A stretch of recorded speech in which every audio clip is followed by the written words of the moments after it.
जय हिंद दोस्तों। तो आज हम पढ़ने जा रहे हैं परिचय और सुरक्षा, इंट्रोडक्शन एंड सेफ्टी, जो कि हमारे आने वाले डीआरडीओ के एग्ज़ाम में बहुत ही महत्वपूर्ण है। तो मैं फ़िटर से मैंने अप्लाई किया और मैं फ़िटर का स्टूडेंट हूँ। आईटीआई मैंने फ़िटर से की हुई है, तो इसलिए मैंने सोचा कि पढ़ता हूँ और थोड़ा यूट्यूब में भी पढ़ाता हूँ, इसलिए मैंने ये पढ़ाना शुरू किया है। तो दोस्तों चलिए शुरू करते हैं। ऐसे ही मैं सारे लेक्चर इसमें डालूँगा, जिससे मुझे और आपको ही फ़ायदा होगा, और मैं इसके एमसीक्यूज़ भी, क्वेश्चन भी इसमें करवाऊँगा। तो दोस्तों बने रहिए मेरे साथ।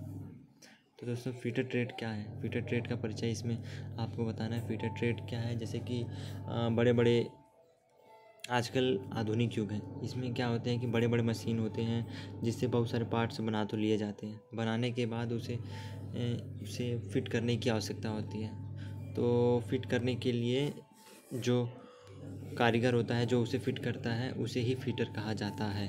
ठीक है, क्लियर?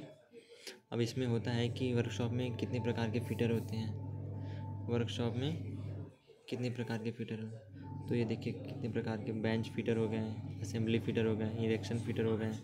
ठीक है, 3 प्रकार के फिटर इसमें दिए हुए हैं। आगे देखते हैं कि बेंच फिटर क्या होता है। बेंच फिटर में सबसे मोस्ट इम्पॉर्टेंट है कि बेंच फिटर एक कारीगर है जो 75% कार्य टूल्स की सहायता से करता है और 25% कार्य जो है मशीनों से करता है।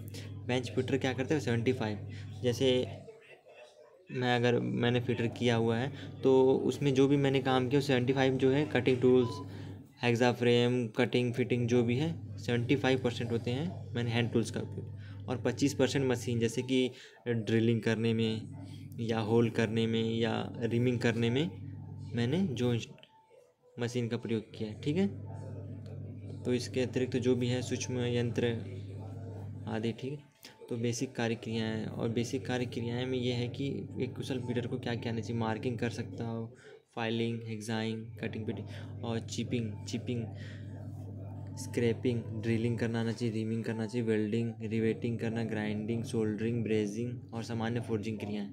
ये सब क्रियाएँ एक कुशल फीडर को आनी चाहिए। इसके आगे क्या क्या सुरक्षाएँ रखनी चाहिए, सेफ्टी प्रिकॉशन। तो दुर्घटना के समय सावधानी हटे दुर्घटना घटे। ठीक है, ये तो आप जानते ही हैं, इसलिए सावधानी को बरतिए। और दुर्घटना के क्या क्या कारण हैं? पहला कारण है कि श्रमिक की लापरवाही। अगर श्रमिक लापरवाही करेगा, काम नहीं करेगा अच्छे से, तब दुर्घटना हो सकती है। दूसरा, श्रमिक की अज्ञानता। अज्ञान, अगर उसके बारे में नहीं जान रहा है, अधिक आत्मविश्वास है उसे, और कार्य में अरुचि है, उसको कार्य करने का मन नहीं कर रहा है, ऐसे करके मशीन का ख़राब होना, औजारों का ख़राब होना। ठीक है, इसे दोस्तों आप पढ़ लीजिए। आगे देखते हैं सुरक्षा, सामान्य सुरक्षा नियम। तो क्या क्या सुरक्षा आपको बरतनी चाहिए? कुछ मुख्य श्रमिक को अपने कार्य के लिए पूर्ण जानकारी करनी। सबसे महत्वपूर्ण ये कि उसके बारे में जानकारी करनी चाहिए। जैसे अब हम लोग एग्ज़ाम देने जा रहे हैं डीआरडीओ का, तो उसके बारे में हमको सिलेबस की जानकारी होनी चाहिए। अगर नहीं है तो हम उसके बारे में जानकारी लेंगे, फिर तभी उसके बारे का प्रिपरेशन करके उसमें सिलेक्शन ले सकते हैं। ठीक है, आगे देखते हैं। हस्त औजारों से सुरक्षा। कार्य क्रिया के अनुसार सही औजारों का प्रयोग करना चाहिए। ठीक है, ये सब आप देख लीजिए दोस्तों। मशीनों से सुरक्षा, इलेक्ट्रिक पावर से सुरक्षा है ये। भार उठाने के लिए सुरक्षा, इससे आप थोड़ा अपने डेली लाइफ में भी उपयोग कर सकते हैं कि जैसे कि किसी के बोझ उठाने का प्रयत्न नहीं करना चाहिए, किसी ऐसे बोझ को जो उठाने का प्रयत्न करें जो वो शरीर की नसों का तनाव आने की संभावना हो। ठीक है, किसी भी बोझ को उचित ढंग से उठाना चाहिए, अपनी पीठ को सीधा रखना चाहिए और बोझ को मजबूती से पकड़ना चाहिए, दोनों टांगों को सीधा करके उठाना चाहिए। ठीक है दोस्तों, ये कुछ इम्पोर्टेंट है। आग की सुरक्षा, मोस्ट इम्पॉर्टेंट दोस्तों, आग से सुरक्षा। तो क्या होते हैं कि आपको सबसे पहले बात बता दूं कि मैं जो आग होते हैं वो लाइट पैदा करते हैं। ठीक है, और आग क्या है कि जैसे इंडस्ट्रियल एरिया है, आग कुछ विशेष कारणों या फिर कुछ अवांछनीय कारणों के कारण आग लग जाते हैं, दुर्घटनावश हो जाते हैं, तो क्या जान मान की हानि हो जाती है। इसे ही दुर्घटना, आग से लगी दुर्घटना कहते हैं। ठीक है, सबसे इम्पोर्टेंट है कि ऑक्सीजन और ईंधन। ठीक है, आग किसका मिश्रण होता है, आग फैलने के लिए क्या क्या तत्व जरूरी हैं, इसे लगा लीजिए स्टार, ये इम्पोर्टेंट है। आग फैलने के लिए ऑक्सीजन चाहिए और ईंधन। ऑक्सीजन चाहिए, जब ईंधन आपको मिल गया, ईंधन मान के चलिए कि आपको जैसे कि ईंधन में जो भी हमारे इंस्ट्रूमेंट है जो भी है वो सब ईंधन में, और ऑक्सीजन मिले तो क्या होगा, और आग, ये 3 तत्व मिलेंगे तो ही आग फैलेगी। ठीक है, आग के प्रकार देख लेते हैं। आग जो भी बेसिकली होते हैं 4 प्रकार के होते हैं। आग कितने प्रकार के होते हैं, 4 प्रकार के होते हैं। पहला, दूसरा, तीसरा,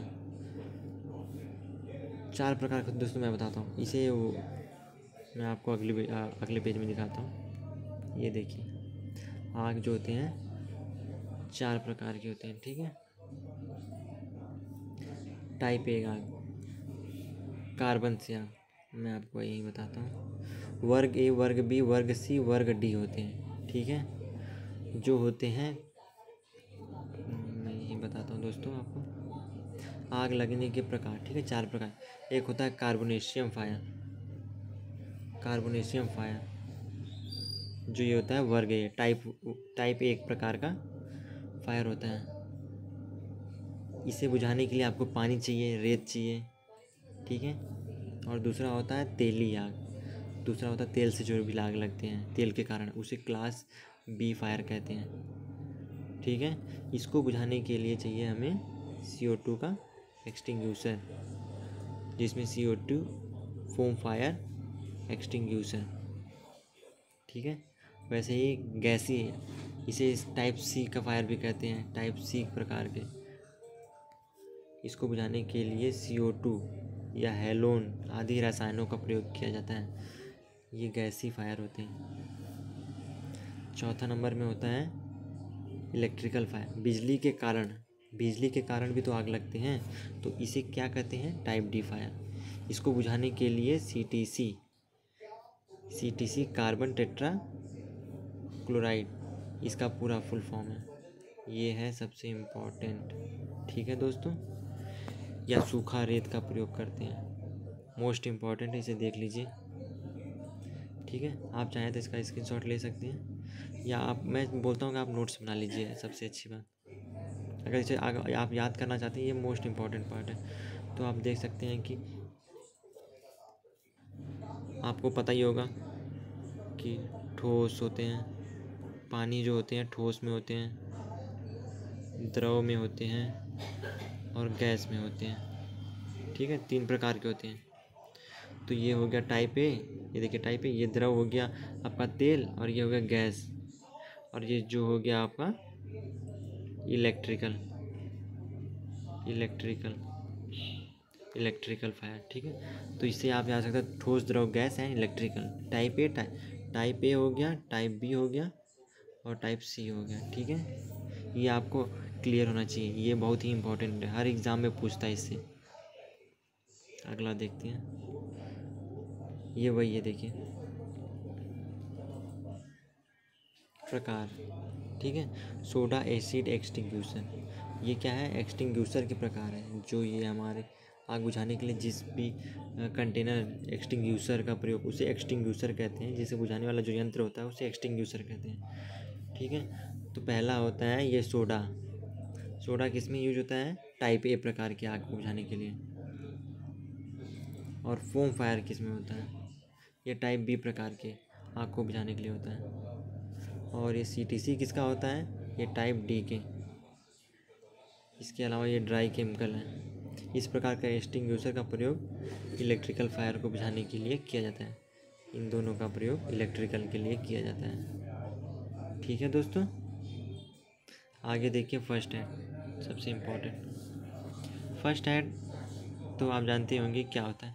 फर्स्ट एड में होता ये है कि अगर कोई व्यक्ति, मान के चलिए कि अचानक से उसको दुर्घटना हो गई प्लांट में या फिर किसी कंपनी में, तो अब तो हम उसे अस्पताल तो ले जा नहीं सकते तुरंत, तो उसके लिए हमें क्या करनी होती है कि उसका तुरंत जो इलाज किया जाता है, जैसे कि उसे उठा के उसकी मलहम पट्टी या फिर कुछ उसको दवाइयाँ दी जाती हैं, तो उसे ही फर्स्ट एड कहा जाता है, फर्स्ट एड कहा जाता है। ठीक है, और इसमें आपको महत्वपूर्ण ये है ABC कि ये फर्स्ट एड में ABC प्रोसेस क्या है। ठीक है, तो ABC प्रोसेस में होता क्या है कि ABC जो फर्स्ट एड होता है ABC प्रोसेस पे ही काम करता है। सबसे पहला होता है ए का मतलब है एयरवे, कि हवा जो मरीज़ है उसमें उसको हवा मिल रही है कि नहीं। ठीक है, B हो गया कि वो सांस ले रहा है कि नहीं।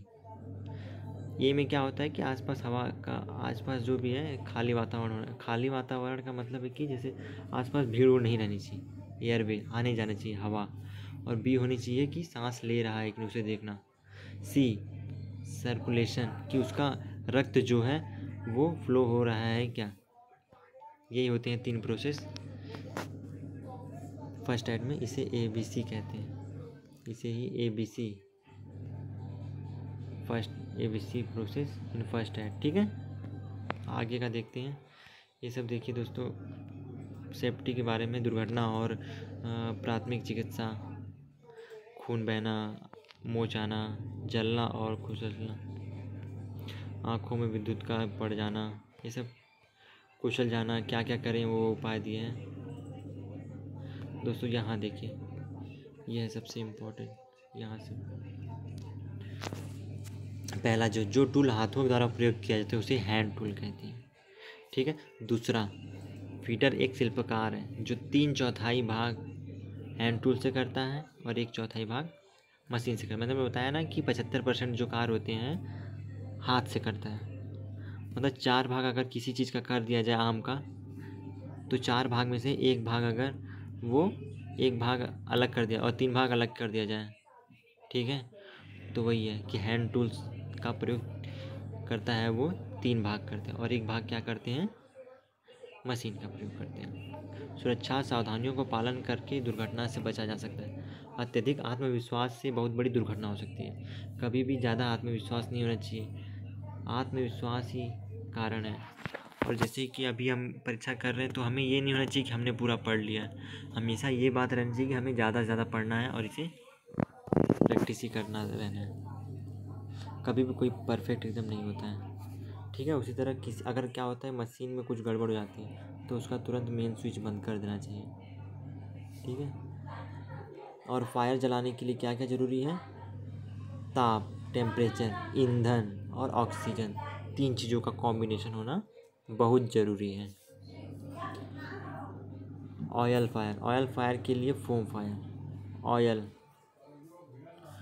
इलेक्ट्रिकल फायर के लिए CTC, कार्बोनेशियम फायर के लिए सोडा। ये मोस्ट इम्पॉर्टेंट है, इसे याद कर लीजिए। दुर्घटना एक अवांछित, ये भी बहुत इम्पॉर्टेंट है। दुर्घटना एक अवांछित घटना है, ठीक है, जो आकस्मिक आपत्ति है जो किसी क्रिया या कार्य के लिए अवरोध उत्पन्न करता है।